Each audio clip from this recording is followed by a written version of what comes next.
ချမ်းသာမှုကြော်ကြားမှုအာဏာရှိမှုကမ္ဘာပေါ်မှာရှိတဲ့ຢာတွေအားလုံးပင်လယ်ဓမြဘရင်ဂိုးပြော်ကြားပိုင်ဆိုင်ထားပါတယ်။ဒါပေမဲ့သူကွက်မြတ်မခံရခင်မှာတော့ငါရှရနာတွေဟုတ်လားမင်းတို့လိုချင်ရစီရမယ်ရှာကြစမ်းကမ္ဘာပေါ်မှာငါပိုင်ဆိုင်ခဲ့တဲ့မြအရာတွေအားလုံးကိုပင်လယ်ထဲမှာထားခဲ့တယ်ဆိုပြီးတော့အော်ပြောသွားခဲ့ပါတယ်။သူပြောရတဲ့စကားဟာတကဘာလုံးကိုပြန့်နှံ့သွားခဲ့ပြီးတော့လူတွေဟာပင်လယ်ထဲကိုရွှဲလွှင့်ကုန်ကြကပင်လယ်ဓမြခစ်ကြီးတစ်ခေတ်စတင်လာပါတော့။တာယာရဲ့မနက်ခင်းတစ်ခုမှာတော့တင်မော်ရီတစ်ခုကရေဝဲတစ်ခုကိုဖျက်သွားနေရပြီးတင်မော်ဘော်ကလူနှစ်ယောက်ကလည်းပင်လယ်ပြင်ကြီးကိုငေးကြည့်နေခဲ့ပါတယ်။ဒီချိန်အနီးနားကိုစီပိုင်းတစ်ခုမျောလာနေပြီးစီပိုင်းထဲမှာတော့မန်ဂီတီလူဗီဆိုတဲ့ကောင်လေးတစ်ယောက်ပါလာခဲ့ပါတယ်။တင်မော်ရီရဲ့မှာတော့အရှိကရေဝဲကတင်မော်ကိုမထိခိုက်နိုင်ဘူးလို့မှတ်ခါအေးစေးပါတီပွဲတစ်ခုကိုကျင်းပနေကြပါတယ်။လူဗီပါလာရဲ့စီပိုင်းကိုမြင်တွေ့သွားတဲ့တင်မော်သားတွေကအပေါ်ဆွဲတင်လိုက်ပါတယ်။အဲ့ဒီအချိန်မှာပဲတင်မော်သားတယောက်ကပင်လယ်မြတင်မော်ကြီးသစင်းကိုလှမ်းမြင်လိုက်ပြီးတော့ပင်လယ်မြတင်မော်ကြီးလာနေပြီဆိုပြီးအော်ဟစ်လိုက်ပါရဲ့မချခင်မှာပဲပင်လယ်မြတွေဟာတိုးတင်မော်ကိုစတင်တိုက်ခိုက်ပါတော့ရဲ့ပင်လယ်မ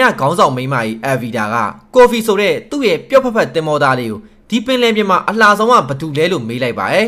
ကော်ဖီကလည်းဒီပင်လယ်မြတင်မော်ရဲ့ခေါင်းဆောင်တခင်မကြီးအဗီဒါပါလို့သဘောကျပြန်ဖြေပေးရပါရဲ့သူတို့အားလုံးကခေါင်းဆောင်အဗီဒါကိုအင်မတန်ကြောက်ရပါတယ်ဒီလိုနဲ့ပင်လယ်မြတွေကတင်မောချက်တိုင်းတွေကိုဖျက်ဆီးလိုက်ချိန်မှာတော့လူဗီရှိနေတဲ့စီပိုင်းဟာလည်းတင်မောအတွင်းထဲကိုလိမ့်ဝင်သွားခဲ့ပါတယ်အဲ့ဒီအချိန်မှာပဲပင်လယ်မြတွေကတင်မောရေးစီကိုကျိုးရည်နဲ့တွေ့ပြီးတော့တက်လာပါတော့တယ်ကိုဖီကတော့ကျိုးတဲ့ခုံကူကမှကြောက်နေရကြောင်းတခင်မအဗီဒါကစူပူကျိမ်းပေါက်နေပြီးကိုဖီကိုပိတ်ကန်လိုက်ပါရဲ့ဒီလိုနဲ့ပင်လယ်မြတွေဟိုဘက်တင်မောကိုတိုက်ခိုက်နေချိန်ကိုဖီတယောက်ကတော့မိဖို့ကြောင်ထဲကိုဝင်လာခဲ့ပါရဲ့ရုံမင်းဆန်ခတ်ဖြစ်နေကြချိန်မှာပဲခိုးကြောင်ခိုးဝက်ငတက်ပြားကောက်မာလေးတယောက်ကလည်းပင်လယ်မြတင်မောဘောကိုကျိုးနဲ့တွေ့တက်လာနေပါရဲ့တင်မောစီကိုခိုးဝင်မှုကြိုးစားရင်းမှာပင်လယ်မြနဲ့တက်တဲ့တိုးလို့အမှောက်တိတ်ပေးလိုက်ရပါလေရဲ့ကိုဖီကလူဗီရှိရဲ့စီပိုင်းကိုမိဖို့ကြောင်ထဲကနေလှိမ့်လာပြီးတော့တဲလာပါရဲ့ဒါပေမဲ့ပင်လယ်မြတွေနဲ့တိုးပြီးသူတို့ကစီပိုင်းကြီးကိုခွဲဖို့လုပ်ပါတော့ရဲ့ဒီချိန်မှာပဲစီပိုင်းတွေကလူဗီထွက်ပေါ်လာခဲ့ပြီးပင်လယ်မြတွေလည်းလဲကျသွားခဲ့ပါရဲ့လူဗီကဘသူတွေလဲဘာတွေလဲမေးလိုက်တဲ့အချိန်မှာတော့ပင်လယ်မြတွေကမခံလေးစားလုပ်တယ်ဆိုပြီးတော့ဓာတ်နဲ့ပြေးခုတ်ပါတော့ရဲ့ဒါပေမဲ့လူဗီရဲ့အရှောင်သိန်းတွေကြောင့်ဓာတ်တွေပဲကျိုးသွားခဲ့ရပြီးပင်လယ်မြတွေရဲ့လန့်ပြီးတော့ထွက်ပြေးသွားပါတယ်ကိုဖီကတော့လူဗီကိုပင်လယ်မြတွေထပ်မရောက်လာခင်ဒုက္ခရောက်မှာမလို့အမြန်ပြေးခိုင်းနေပေမဲ့ဘာအောင်မှတက်ကီးမဆိုင်တဲ့လူဗီတယောက်ကတော့ဗိုက်စာရဲဆိုပြီးတော့စားစရာလိုက်ရှာနေခဲ့ပါတယ်ဒီလိုနဲ့စတိုကန်တစ်ခုရဲ့ကိုရောက်လာခဲ့ကြပြီးတော့ကိုဖီကတော့ဒီနေရာဟာလူဗီအတွက်အလုံးကျုံဆုံးပဲလို့ပြောနေခဲ့ပါတယ်လူဗီလည်းစတိုကန်ရဲ့တစ်တီးတွေကိုစားနေရင်ကိုဖီအကြောင်းကိုမေးမြန်းလာပါတယ်ကိုဖီရဲ့ပြောကြားချက်အရတနေ့သူငားများဖို့ကမ်းခြေကနေလှေတစည်းကိုစီးလာပေမဲ့တကယ်တမ်းမှာတော့ငားဖမ်းလေမဟုတ်ပဲနဲ့ပင်လယ်မြလှေဖြစ်နေခဲ့တာပ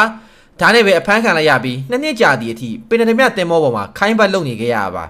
လူဗီကထွက်ပြေးဖို့အကြံပေးပေမဲ့ကိုဖီကတော့ခေါင်းဆောင်အဗီတာကိုအလွန်ကြောက်တာကြောင့်မပြေးရဲခဲ့ပါဘူးတစ်ဖက်မှာလည်းပင်လယ်မြတွေကဟိုဘက်တင်မောပေါ်ကနေပစ္စည်းတွေကိုတင်နေကြချိန်ခိုးကြောင်ခိုးဘက်ကောက်မလေးကလည်းပင်လယ်မြတွေရဲ့ပစ္စည်းတွေကိုပြန်လဲခိုးယူနေပါရဲ့လူဗီကကိုဗီလိုကြောက်တဲ့သူတွေကိုသဘောမကျကြောင်ပြောလာပါရဲ့ကိုဖီကတော့လူဗီလိုစီပိုင်းနဲ့ဝင်ပြီးတာထွက်ပြေးဖို့တတိရှိခဲ့မယ်ဆိုသူလှုပ်ချင်တာတခုရှိကြောင်းပြောခဲ့ပါတယ်လူဖီကလည်းသူ့ရဲ့အိမ်မက်ကပင်လယ်မြဘရင်တယောက်ဖြစ်လာဖို့ပဲလို့ပြောလာပါတယ်အယောင်အံအားတင်သွားတဲ့ကိုဖီကပင်လယ်မြဆိုရင်အခြားဖွဲ့သားရေရောဗမာလဲလို့မေးလာပါတယ်ပင်လယ်မြဘရင်ဖြစ်လာဖို့ဆိုပင်လယ်မြဘရင်ဂိုးပြော်ကြထားခဲ့တဲ့ One Piece ရတနာကိုရှာရမှာဖြစ်ပြီးတော့ One Piece ကိုတကဘာလုံးကပင်လယ်မြတွေရလဲရှာနေကြရပါဒါမဲ့လူဗီကတော့ဖြစ်နေတာတွေကိုဂယူးမဆိုင်ပဲနဲ့သူ့ရဲ့အိမ်မက်အကောင့်ထဲပေါ်လာဖို့တေဒီအထိတိုက်ပွဲဝင်သွားမှာဖြစ်ကြောင်းပြောလိုက်ပါတယ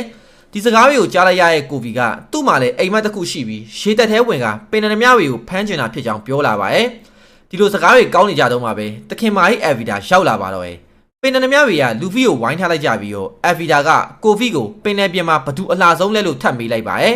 ်ဘာမှမသိတဲ့လူဗီကတော့ဒီရုပ်ဆိုးဆိုးဖတ်တီးမာကြီးကဘသူလဲလို့ပြောလိုက်ချိန်မှာတော့ကိုဗီရောပင်လယ်မြတွေပါထိတ်လန့်ကုန်ကြပါရဲ့ဒေါနာထွက်သွားတဲ့အဗီဒါလည်းလူဗီကိုစတင်ရှမ်းမှုပါရဲ့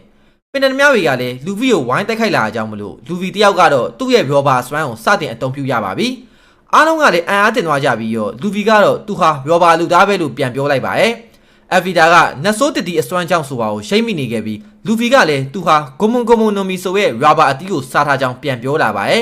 နတ်ဆိုးအသီးတွေဟာရုံတန်းပုံမြင်တစ်ခုလိုဖြစ်နေခဲ့ပြီးတကယ်ရှိမှန်းဘယ်သူမှမသိခဲ့ကြပါဘူးအဗီဒါကလူဗီကိုပင်လယ်မြမုံဆိုးတယောက်လို့ထင်နေပေမဲ့လူဗီကတော့သူ့တဲ့ပင်လယ်မြပဲလို့ပြန်ဖြေလိုက်ပါရဲ့တစ်ချိန်တည်းမှာပဲခိုးကြောင်ခိုးဘက်ကောင်မလေးကတော့ပင်လယ်မြရဲ့ရှန်နာကိုခိုးထုတ်နေခဲ့ပါပြီကိုဗီကလူဗီပြောခဲ့တဲ့ကိုယ့်အိမ်မက်ကိုကိုယ်တိုင်အကောင့်ထဲပေါ်ထုစစ်ရမယ်ဆိုတဲ့အားပေးစကားတွေကိုပြန်ကြားရောက်လာပါရဲ့ဒါကြောင့်ပဲအဗီဒါကိုပင်လယ်ပြင်မှာရုပ်အဆိုးဆုံးဖတ်တီးမာကြီးလို့အော်ပြောလိုက်ပြီးတော့ရှေတသားလောက်ကပင်လယ်မြတွေကိုလိုက်ဖမ်းတော့မယ်လို့ပြောချလိုက်ပါတော့ရဲ့ စိတ်ရတော်တူနေပြီဖြစ်တဲ့ Avida ကပြဿနာကောင်လူဗီကိုလက်ဆွဲတော်တင်းပုံနဲ့စရိုက်ပါတယ်ဒါပေမဲ့လည်းရောဘာလူသားဖြစ်နေတဲ့လူဗီကတော့ဘာမှမဖြစ်လာဘဲနဲ့ရောဘာပစ္စတိုအကွက်နဲ့ထိုးချလိုက်တဲ့အချိန်မှာတော့ Avida တယောက်အဝေးကိုလွင့်ထွက်သွားပါတော့လူဗီကခေါင်းဆောင်ကျသွားလို့ကြောက်လန့်နေတဲ့ပင်လယ်သမားတွေကိုလှေတစည်းတောင်းကရှေ့သက်ထဲဝင်ကျင်နေတဲ့ကိုဗစ်စီကိုပေးခိုင်းပါတယ်ဒီအချိန်မှာပဲပင်လယ်သမားတင်မောနာကိုရှေ့သက်တင်မောတစီရောက်လာတဲ့အခါမှာတော့လူဗီကထွက်ပြေးဖို့လုပ်ပါတော့တယောက်တည်းဆိုရင်အဖမ်းခံရမှကြောက်တဲ့ကိုဗီလည်းလူဗီနဲ့ပဲလိုက်ပါလာခဲ့ပါတယ်ခိုးကြောင်ခိုးဝက်ကောင်းမလေးကတော့ရန်နာတွေခိုးယူပြီးမလို့ထွက်ပြေးဖို့လုပ်နေပါပြီသူ့ကိုထွက်ပြေးလာကြပြီးမှတော့ကိုဗီက One Piece ကိုတာရှာမယ်ဆိုရင် Grand Line ဆိုတဲ့နေရာကိုဖျက်သွားရမယ်လို့ပြောလာပါတယ် Grand Line ဆိုတာကပင်လယ်ပြင်ရဲ့တင်းချိုင်းဖြစ်တာကြောင့်လူဗီလဲဒါကြောင့်အဖွဲ့ဝင်တွေစရှာရမယ်လို့ဆိုပါတယ်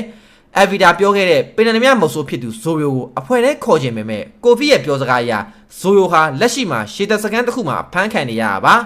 ဒီလိုနဲ့ပဲတိုးတငယ်ချင်းနှစ်ဦးဟာပင်လယ်ပြင်ပေါ်ကိုရွက်လွှင့်ရင်းနဲ့ဆက်လက်ထွက်ခွာလာခဲ့ကြပါတော့။ဂျာကတော့ One Piece ရဲ့အပိုင်း1ဖြစ်ပြီးတော့အပိုင်း2ကိုကျွန်တော်စတင်ပေးတော့ပါမယ်။ Like follow subscribe လေးလုပ်ပြီးတော့ comment တစ်ခုမှတ်ပေးခဲ့ကြပါအောင်။ share ပေးခဲ့ကြပါအောင်ကျေးဇူးအများကြီးတင်ပါတယ်။ကျွန်တော်ကတော့စက်မှတ်ပါ